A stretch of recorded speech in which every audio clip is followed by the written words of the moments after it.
All right, we are giving you Dynasty sell high Come on. players. We back. These are players that we want to capitalize on the value right now because we think it won't be the same this time next year. That's right. Do us a favor, drop a like, subscribe if you like Dynasty content, and why don't you Please. comment down below who is a player that you are wanting to sell this offseason? Now, to be clear, these videos are very difficult to create, and I think they end up with the most hate in the comments because it's difficult to tell people to sell someone because they could still do well, and then people will hate you because you told them to sell someone. It's much easier to be like, here's a good buy. You know, you could. Yeah, But yeah. I feel like we've been pretty good at this historically, and the goal is to help, right? Mm-hmm. So we're gonna give you 4 players each. I'll go first. My first sell high, and this is one of those names I feel like could get some hate. Ramondre Stevenson. I think it is time to sell high on Ramondre Stevenson. Absolutely proved me wrong this year for redraft, no doubt. Finished as the RB9, RB13 in points per game, which is a little bit more realistic, or I think it's a better indicator of what they went or how they did in fantasy. Right. Just under 1,000 rushing yards at 4.8 yards per attempt, 5 touchdowns on the ground, massive work through the air, 64 receptions on 82 targets, and a touchdown. He is currently the running back 10 in Dynasty, according to the community, and I think it is time to capitalize on that volume for many reasons. Firstly, let's just look at the history of how the Patriots have handled running backs historically. How have they handled the running back position? I went all the way back to 2010 for you guys. I am working my ass off to try and tell you why I think this is a very good sell high moment. Now, I know the NFL is different from 2010. I know situations have changed, but it is mostly still the same people running the show here in New England, and they have seen success with how they've run that show. Right. So this is how they've handled the running back position since 2010. From 2010 to 11, their starting running back, their lead running back was Benjarvis Green Ellis, who was an undrafted free agent. By the way. And That's a throwback, by the way. It is a throwback. These will be some throwbacks. Yeah. He was an undrafted free agent. They didn't even draft him. Now, when it was time to renew his contract, they let him walk to the Cincinnati Bengals. So then in 2012 to 2013, Stephen Ridley came in. He was a 3rd-round draft pick. Towards the end of his contract, what'd they do? They re-signed? No, they let him walk. He went to the Jets. In 2014, there was no one. I mean, it was just a split backfield between 3 guys, Shane Vereen, Jonas Gray, and Stephen Ridley. Now, obviously, there were some injuries that were involved there. In 2015 to 2016, LeGarrette Blount was your lead runner. They traded a really average running back in a 7th-round pick. Again, always finding the values at the running back position. Did they re-sign him? No, they let him walk. He signed with the Steelers. In 2017, it was Dion Lewis, went through an incredible career arc, right? He was drafted by the Eagles, never saw playing time. Traded to the Browns, then he was cut. Then he was picked up by the Colts, then he was cut. And then he was picked up by the Patriots here in 2017 on a futures contract. He was their lead running back. Again, they find values. Did they re-sign him after he blew up? No, they let him walk to the Titans. In 2018 to 2019, it was Sony Michel, 1st-round pick. Now, did they re-sign him? No, they traded him away for a 5th and 6th-round pick to the Rams. In 2020 to 2021, it was Damian Harris, who was a 3rd-round pick. He's a free agent now. Do we think he's going to re-sign? You tell me. I don't think so. Maybe he does, and we're shocked and we're surprised. History tells us he's not going to. Mm-hmm. And now, here we are, modern day, 2022, Ramondre Stevenson, 4th-round pick, great value. What's next? Do you think that Ramondre is different? Do you think he's different than those guys? Since 2010, no running back has been given big-time money in free agency by the Patriots to extend that player, right, as their lead running back. Since 2010, no running back has made a huge fantasy impact when they left New England. It just didn't happen. They left New England and they were just guys. So ask yourself, is Ramondre and his 4th-round draft capital, is he different? Is he the outlier? You have to make that decision. Second, let's just talk about the chaos of the running back position this offseason. We're making a buy running backs video this week, and it's tough because I don't want to buy any running backs. I don't want to. Tough. Everything is going to change in the running back room this offseason. Everything will change. No running back room is safe. From the NFL draft to the free agency market, we could see up to 32 running backs change teams and impact running back rooms. That is 32 teams in the NFL and 32 potential running backs who could change things up. 17 running backs, I either like or I love in this year's draft. I think it's a really deep running back class. I think there's a lot of value here. Now, again, Bijan is obviously very different to a guy like Dwayne McBride, but I think all these players could have real impact in the NFL. Then you look at the free agency list this year, 15 running backs who could have real impact on rosters. Saquon, Josh Jacobs, Miles Sanders. The list goes on and on and on. So I see a lot of running backs here that could complement Ramondre really well. How does Ramondre win? Through the air. That's really where his value came this year, is as a pass catcher, right? He didn't put up huge numbers on the ground, touchdown numbers. It was through the air. Yeah. What if Kenny McIntosh gets drafted there? What if Devin A-Chain gets drafted there? Or Sean Tucker or Jerick McKinnon comes through free agency? Or Devin Singletary? Or he loses a little bit of goal line work to a Jamal Williams or Deonta Foreman? The reality is all these players need new homes. They're all talented enough to have new homes, which means there's probably values out there. And I think it will impact potentially a part of Ramondre's workload. I'm not saying that he's not going to be the starter. What I am saying is things could be different. They could be different, and it probably will be different for a lot of running backs, not only Ramondre Stevenson. Thirdly, how about Ramondre's late arrival to the NFL? If you're like, no, he is the outlier, he will be re-signed. Okay, well, Ramondre entered the NFL at the age of 23, meaning he will be 27 years old when his contract is up. For reference, Josh Jacobs is 24, soon to be 25, and his contract is up. He did not enter the NFL as a young pup. Considering what we know about how the Patriots have handled the running back position, again, do you think Ramondre at the age of 27 is going to be prioritized by this team? Or will he be just another running back who faithfully served Bill Belichick and ends up just being thrown to the side? You have to decide what you believe about that. And the last thing I'll say is there's really great tear down options. There's really, really good options for you to either do direct swaps or get draft picks in return. So how about DeAndre Swift? I would much rather have DeAndre Swift right now. Better draft capital. I think he's a more talented player. Najee Harris. I'll take Najee Harris. Right now, you can potentially get Nick Chubb in a third. Joe Mixon in a third. Maybe J.K. Dobbins in a late second. A.J. Dillon in a late second or a mid second. So these are all trades that I would look at potentially exploring. And there's other names, just according to the community, wide receivers that I'd rather have because wide receivers have a much safer longevity in the NFL. As we know, I'd rather have Jameson Williams, George Pickens, Debo, Drake London, Michael Pittman, Brandon Ayuk, Treylon Burks, Jerry Jeudy, Jahan Dotson. And a lot of those players, you can get a lot of draft capital back in return as well.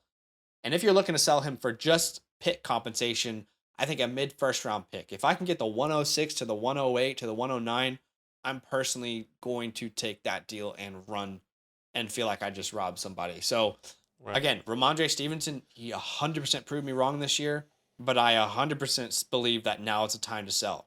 If he was like top 20, okay, that feels fair. We have him as an RB10 in a position that is so volatile. Right. I mean, how many times did the RB1 change this year in Dynasty? It changed like every other week. So I'm happy to sell Ramondre. Yeah. Look, I was mass believer of Ramondre Stevenson, and I think the value that I can get back for Ramondre, where the capital that I drafted him at, is crazy right now. So I definitely agree that he's good. He's a good sell high now before the value drops or before someone is added. So completely agree in that sense. So let's see what happens with Ramondre. I'm excited or disappointed because I do have a lot of stock of Ramondre. Time to sell. Time to sell. I gotta make some trades. All right, Actually, the people who you're gonna sell to are gonna watch this video. I know. I mean, I'm gonna have to do it before it comes out. Then. My first sell high running back is Austin Eckler, and I think a lot of people. I think I'm in the same way. A lot of people may not like this because he just finished RB1. He had an incredible season. 204 attempts on the ground, 915 yards, 13 touchdowns on the ground. Led the league in receptions, if I'm not mistaken, receptions and targets this year for nearly 722 yards and 5 touchdowns on the ground. He was incredible. He was the guy. And he's currently right now RB7 according to the community, which I think is decent. I mean, I think it's pretty fair to where he's at and what he can do and bring and what he has done. But there's a couple reasons why I do believe you should be selling high right now. And number one is because regression is coming. And I think we've seen this, and so many people have said this about any player, right? When Jonathan Taylor was coming in, I was like, well, regression is going to happen. I don't know if you finish RB1. And this is going to, CMC, regression is going to happen. No way he can finish back-to-back or whatever the case may be. I think it's the same thing with Austin Eckler, right? Eckler led the league in targets in 2021 and 2022, and he led in receptions in 2020 and was second in 2021. And we could all agree that it may not happen again, right? Number two is injuries. Injuries on the team for the Chargers. The Chargers were hit with key plays. The key players had injuries. Keenan Allen missed 7 games. Mike Williams missed 4 games. That's a total of 11 games where their two best wide receivers weren't on the field, which meant Herbert was dumping the ball off a lot because, Josh Palmer was there. Joe Everett, kind of stepped up, and those guys both stepped up. DeAndre Carter stepped up, but the guy that was always consistent was Austin Eckler on that team. And I think if Keenan Allen and Mike Williams is going to be healthy for this year, and or they bring in somebody else because Keenan Allen is getting older and they do have an out after 2023, Austin Eckler could, be seeing a regression in targets specifically. Number 3 in his age and contract, right? Eckler's 27 years old and he's on his contract year. And I think that's, when I looked that up, I thought that was surprising. Like, holy shit, contract year already?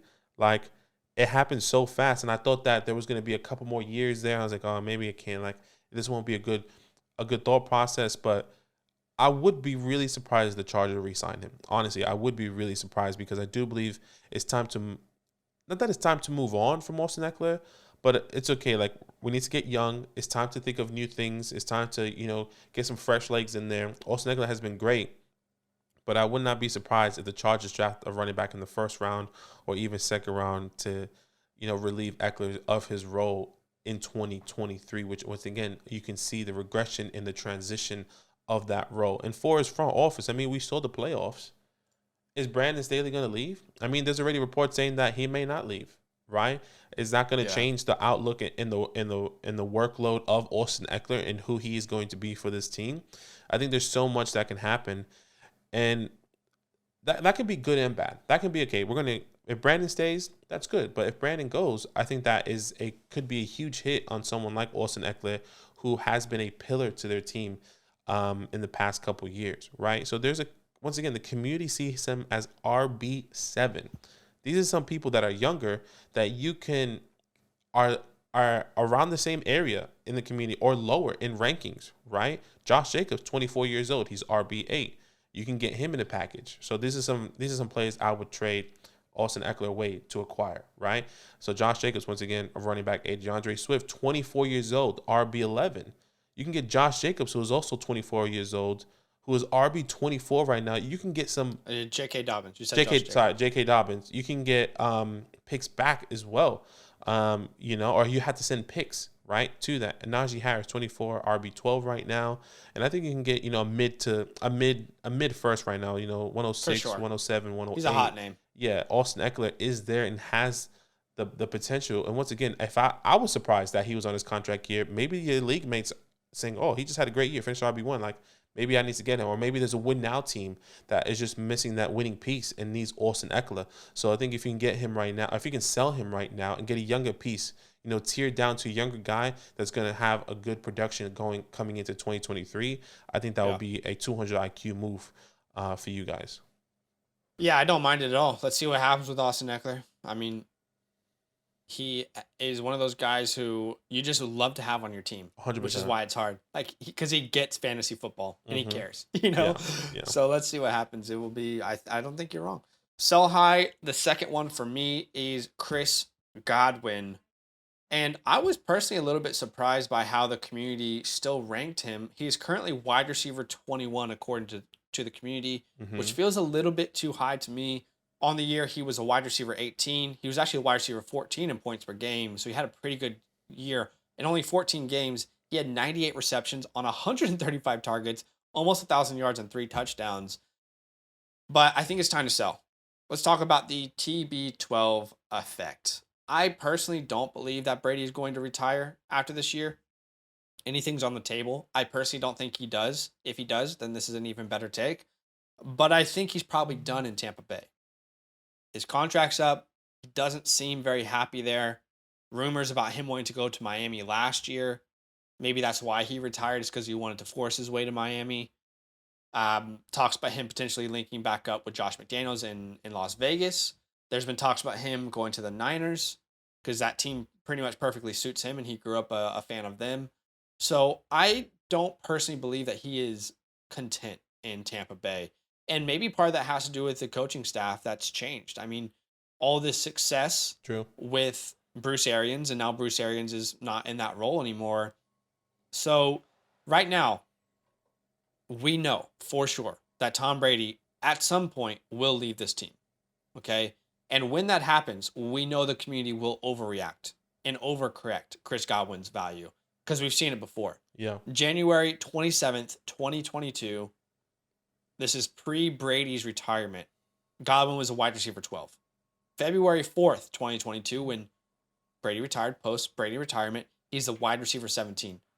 Talking about a 5-drop rankings just from Tom Brady announcing his retirement. Right now, he's a wide receiver 21. I could imagine when Tom Brady retires, him dropping all the way to like wide receiver 28 to 30, somewhere Right. around that range Right. when Brady leaves. And at that point, he probably becomes a good buy. And we'll talk about him as a buy low. Because he's still a very talented player and not very old. But if Brady stays, let's say he does stay, he signs another 1-year deal here in Tampa Bay. Massive concerns for me on that area. Firstly, have we already seen the decline from Godwin with Brady? Obviously, there are outside factors this year that they couldn't control. Offensive line, people left, they were injured, coaching staff changed, Godwin was recovering from an ACL. But if you look at Godwin's seasons from 2021 to 2022, they're very, very different seasons. Target accuracy was down. Yards per route run were down. Yards per target down. Red zone targets massively down. Deep targets down, which is not even his game anyway. And yards after the catch as well were down. Now, again, I know he's recovering from an ACL, but some of these things are outside factors, and I'm not even sure if they can improve that, because what's typically happened on Tom Brady's career is people have looked at Tom Brady and said that team can win a Super Bowl next year. I'm going to go there and try and get a Super Bowl ring because Tom Brady is there. What vet is doing that this offseason? What vet looks at this Tampa Bay team and says to themselves, you know what, I'm going to take less money and go to Tampa Bay. Right. I want to improve their offensive line. Right. The team that couldn't even get 500 in the worst division in football. What wide receiver, what offensive lineman, who wants to go there and be a part of that? I just don't think that there will be that sort of buy-in anymore. And again, I still think Godwin is a very talented wide receiver. I think he could be someone who becomes a good buy low if the community overreacts, but you want to kind of get him off your team before that happens. Again, who wants to do that with Tom Brady? Who wants to come in Right. after what we saw this year? We're talking about a team who went from 2nd to 25th in points per game this year. Do they really have the ability to fill all those holes? So I want to trade him away. According to community, these are some trades that you could explore. Not perfect deals. You might have to include picks, or you might get picks in return in some of these. Yep. But these are names that I want to target.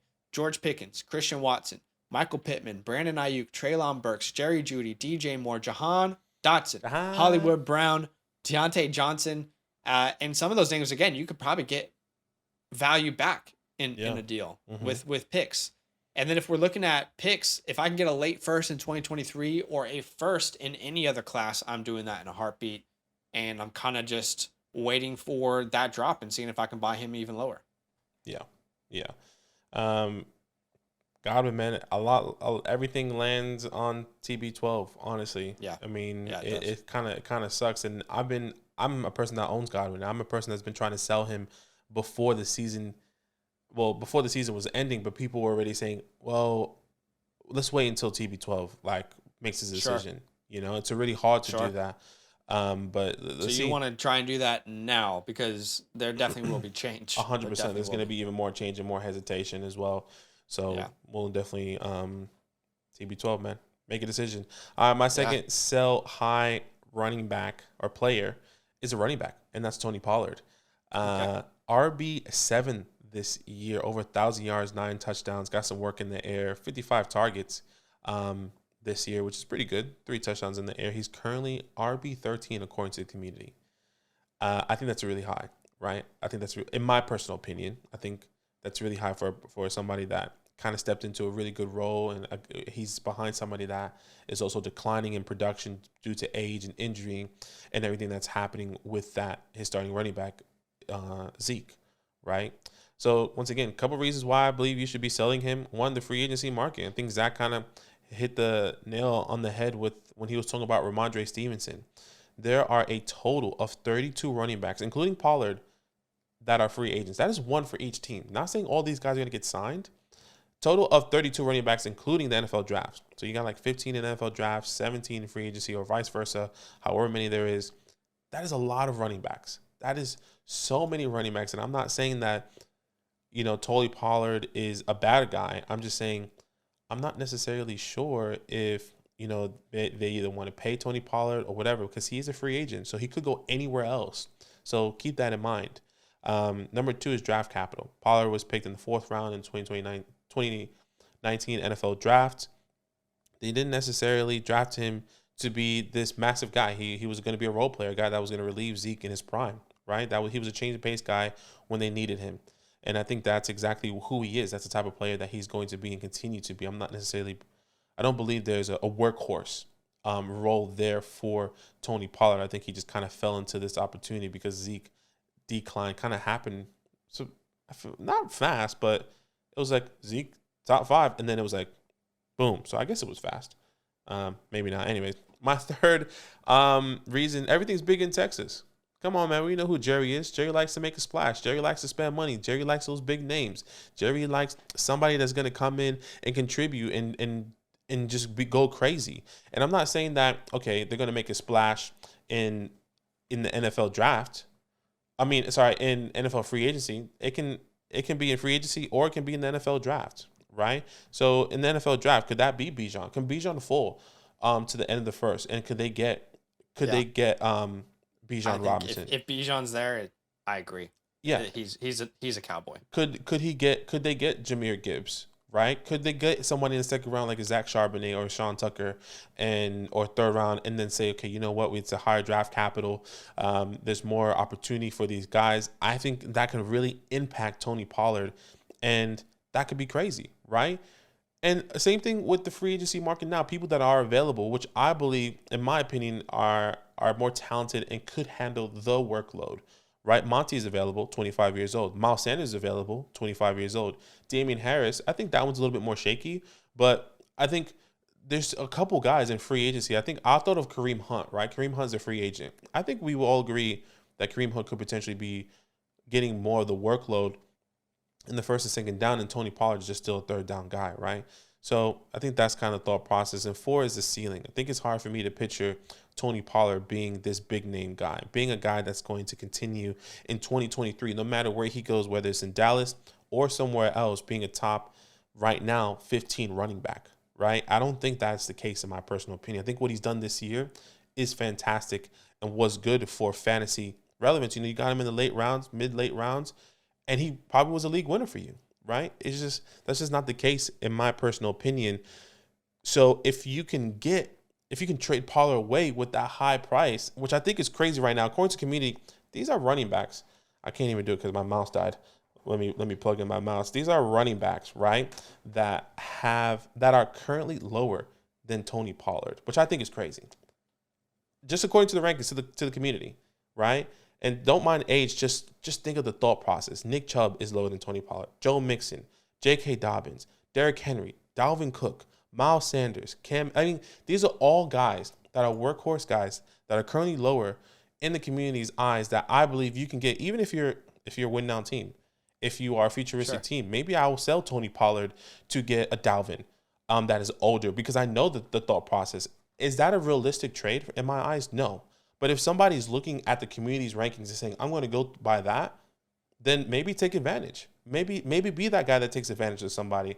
It kind of sucks for that person, but you got to live and learn. Alvin Kamara, RB 26. Aaron Jones, RB 28. You're telling me Tony Pollard's RB 13 just because of his age? I think that's interesting. I think maybe there's some give kudos to Tony Pollard, but I don't think he's going to be RB 13. A top 15 running back coming into 2023. So if you can get that done, and right now, according to the pick compensation, which once again doesn't add up, according to the community, you can get an early 2nd right now. So you're telling me I can get a Joe Mixon if just as trade swaps, or I can get an early 2nd. I mean, that just doesn't make any sense. So take advantage. Send some trades out, see what you can get, and trade Tony Pollard away before he gets signed to another team where he gets devalued, or they sign him to a team-friendly deal and then drafts another running back or brings in another running back that's going to take opportunity. So that's my thought process. All right. Yeah, let's see what happens with old TP. Tony Pollard. All right, guys, do us a favor. Drop a like. Subscribe if you like Dynasty content. And why don't you comment down below what you think about these takes.